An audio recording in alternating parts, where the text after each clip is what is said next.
bagian dari generasi Gen Z, jujur kadang melihat bahwa media sosial hari ini bikin kita benar-benar capek ya. Kita disungguhi dengan realisasi bahwa bangsa yang seringkali terasa seperti jalan di lorong yang gelap.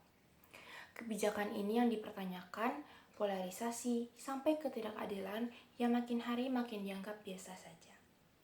Di tengah situasi Indonesia yang gelap, saya sempat merenung dalam perkuliahan pendidikan agama, di mana posisi iman kita, dan agama sebagai anak muda.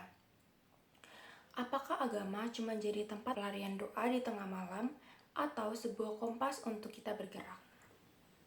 Nah, dalam kerasaan itu, saya teringat dinamika perkuliahan saat kita melihat pemikiran seorang ini, yaitu Mbak Najwa Shihab.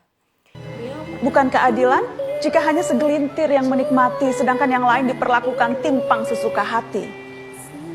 Sistem yang memudahkan para pencoleng hidup berkali-kali niscaya akan membuat lapuk masa depan kita sendiri. Ketika hukum dipakai untuk membela teman sendiri, gelagat keadilan sedang menjauh dari sebuah negeri. Saat kriminal diistimewakan dengan memanfaatkan pasal, mustahil ada. Di tengah pusaran kegelapan, kejahatan kerap dimaklumi sebagai kewajaran. Kata-kata ini benar-benar membuat saya benar-benar merasa tertampar.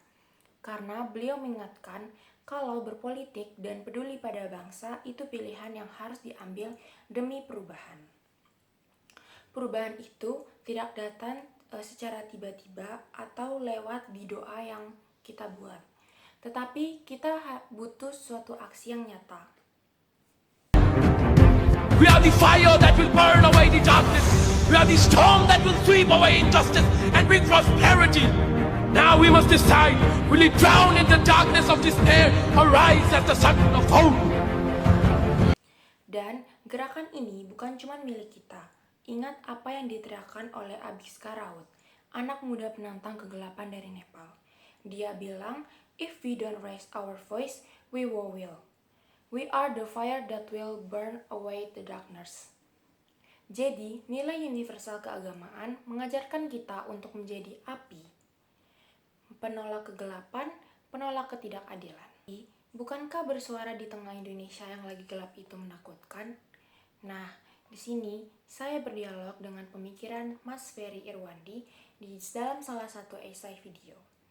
Dengan tegas, dia bilang bahwa kalau dia tidak takut mati atau dipenjara demi sebuah prinsip kebenaran. Mas Ferry menyadarkan bahwa kita kaum muda, mau di media sosial atau di lapangan, kita semua sudah mengambil peran. Artinya, sekecil apapun kepedulian digital kita, asal dilandasi dengan niat, kemanusiaan, maka itu adalah suatu bentuk umat.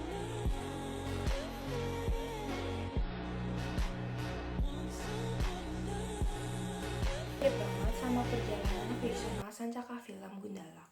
Awalnya dia apatis, dia cuma pengen hidup aman sendiri karena dunia luar begitu kejam dan gelap. Tapi kesadaran moralnya bangkit ketika dia melihat orang-orang tertindas. Agama mengajarkan kita untuk tidak menjadi penonton yang acuh. Seperti Gundala, ketika ketidakadilan merajalela, kita dituntut untuk mengeluarkan petir. Keberanian dalam diri kita untuk melindungi. Melalui ruang perkuliahan pendidikan agama tema 4 ini, saya menyadari satu hal yang penting. Agama dan kebangsaan bukan dua kutub yang terpisah. Agama sejati tidak mengajarkan kita untuk menutup mata dan carut-marut bangsa ini. Justru iman kita diuji ketika Indonesia sedang berada di titik yang gelap. Justru mengambil peran untuk tidak selalu berarti turun ke jalan dengan amarah. Mengambil peran bisa mulai dengan menolak memaklumi kejahatan, menjaga toleransi di lingkungan sekitar kita, dan menggunakan talenta digital kita untuk menyuarakan suatu kebenaran. Mari mengambil peran menolak kewajaran dalam kegelapan.